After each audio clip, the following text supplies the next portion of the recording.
So welcome to my review of Mobile Suit Gundam GQuuuuuX, the movie.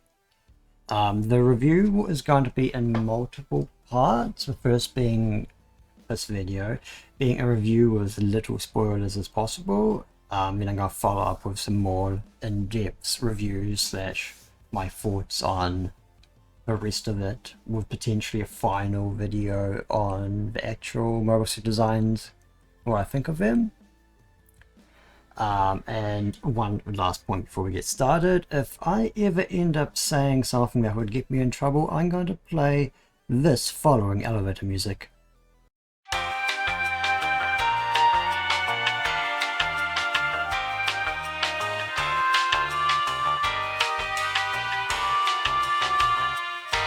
The premise of the movie is that it's set in an alternative universal century timeline, where Char managed to steal the RX-78 Gundam, and Zeon is able to win its independence. It's set 5 years after the end of the 1 Year War, and the movie looks to be made up of about 3 episodes of the anime.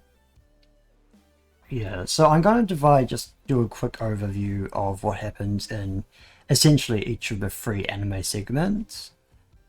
Yeah, so the first part of the movie is a recap of the 1 Year War, as well as all the changes that have led up to essentially the completely change of an outcome.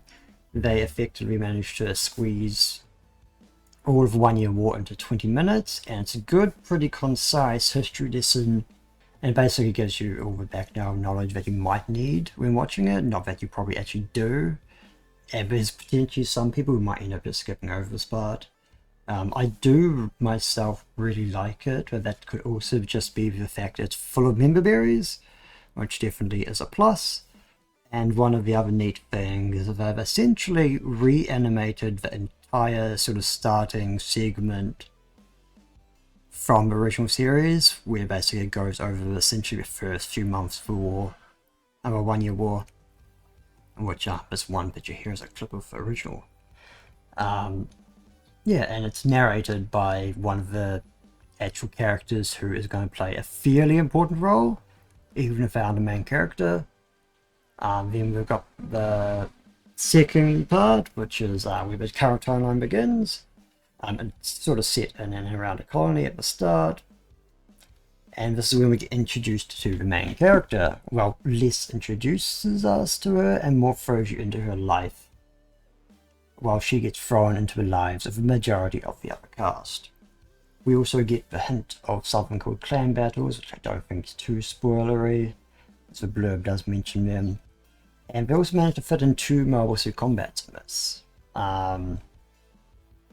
They managed to get one along at the start, towards the start, and then the second one towards the end, which the main character is involved in. And then the third part basically introduces the last, effectively major character of the series, as well as giving us our first clan battle. And there's really not much more to say without getting into spoilers, so yeah. But now that we have some context, I would like to get into just some good points and some bad points. So the good. Yeah, so the story, the recap actually I found it really good, as it makes me want to go back and see the changes from original series, but that also could just be a me thing again, because I'm super into the original series.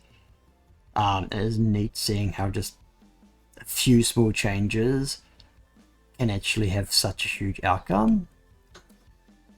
Though there's some changes we actually see in the show, and then there's a bunch of differences that aren't apparent, as they aren't actually visibly shown.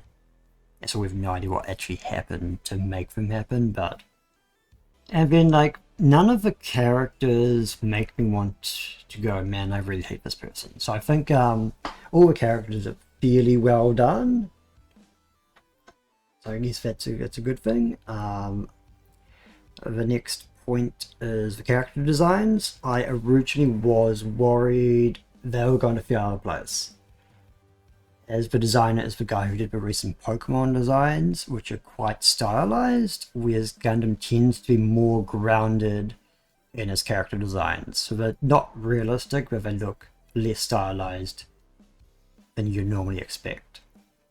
But basically, they take after the 80s styles of animation they're originally based on, technically late 70s.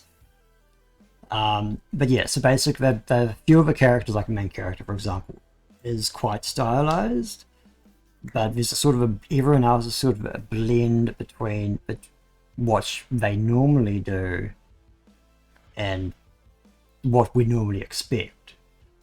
So there's a bit of both. So it works quite well. So there's actually no complaints about me there. Yeah, then the next sort of third good point is the animation is fairly well done. There's technically, looks like there's a bit of CGI in it, but not that noticeable. I don't think I noticed it at the movies, but you do notice it in the trailer at the start, of the very start of the trailer at the colony. That's not too bad. And I kind of like what they've done with the world, is that basically they modernized it, which you actually see people with like modern, what you'd expect, like smartphones and stuff, compared to like the original series where everything, and technically even the recap, where you don't really see people with like that sort of technology. But you do tend to get more advanced technology like horror. Yeah, the last thing is the name.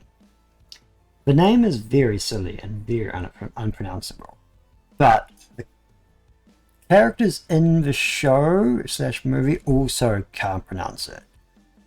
And it's basically it's revealed to be a placeholder name, essentially to probably to keep it top secret or something, kind of like how we had tanks in World War One.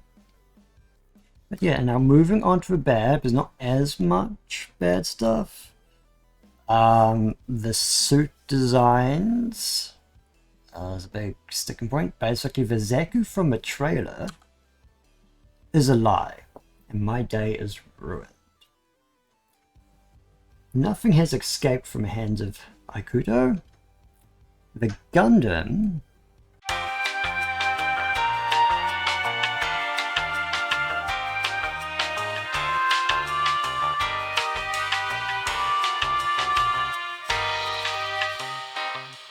anorexia.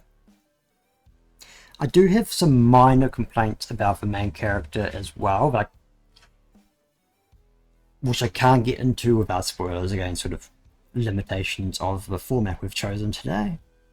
But I have started actually rewatching the original series, and I think based on what's that, the issues I do have don't seem to be as much of an issue. But I'll get into that when I do start talking about the second part in a later video. But yeah, so in conclusion, I do think I need to put a number on this. So I'm going to give it a 4 out of 5, which is basically like, I think it's good, and technically I have some minor issues with it, technically some major we won't get into, and yeah, I think that's a good rating. Now, who should watch this? Honest to God, if you like anime, I do not see why you wouldn't like this, unless you like absolutely hated giant robots. I think that's generally the consensus there. Also, if you can't see the movie because either it's not airing or like they did here, we've got one session like in total. I believe the anime is coming out in April, if I recall correctly. So there's only like 2 more months, or a month and a bit to wait. So it's not too bad. Yeah, one more thing I'd like to just say before we finish up. If you're a modern Gundam fan who got in for a modern thing and haven't seen the original series yet, I honest to God would actually recommend watching it, because one, I do think it's perfect. I think it's really good myself. And I do feel like you'd probably get more out of this series if you'd seen it, but if you haven't. And obviously, 43 episodes is a lot to watch. Tomino condensed it down a few years after its original release in a series of 3 movies with a bunch of fluff taken out and a few things added in, which make it better. which would, like, 3 movies is definitely a lot easier to watch than everything else. You wouldn't have to watch them to, like, actually understand anything, but I do feel like it would add more onto it, and you'd get a even better experience out of this than normal. Yeah, because I remember I actually got into Gundam through Seed when that was airing on Cartoon Network. Then eventually I got back to watching like the original UC stuff. But yeah, just watch the original series. It's good. It might be dated, but it's good. And honestly, I generally think that anyone saying that they can't watch it because it's too old might have some serious issues. Because generally, like, I don't see why you can't get enjoyment out of something that's been animated like almost 50 years ago. It's just like imagine not being able to enjoy an old black and white movie just because it's in black and white. It just makes no sense to me. I think it's just an excuse. But I generally recommend it. It's good. Go back and watch it. Even if you don't do it before this comes out, just put it on your list. But yeah, this is the end of the first part. I'm not sure when the next few parts are going to come out, as I do want to finish watching the original series before I finish essentially the in-depth review / thoughts on the actual opening part. But I might end up doing the second 2 parts, the actual more current timeline review bits, before that comes out, so I can do it a bit sooner. And I'll probably finish off with my thoughts on the Mobile Suit changes and designs, and sort of how I feel about them. And my opinion on the GQuuuuuX has changed based on everything else changing, but there's still some of the original issues I have which still technically apply. But that will be the other video. But yeah, thank you for watching, and if you have seen the movie, leave a comment about your thoughts below, and I look forward to seeing you all next time.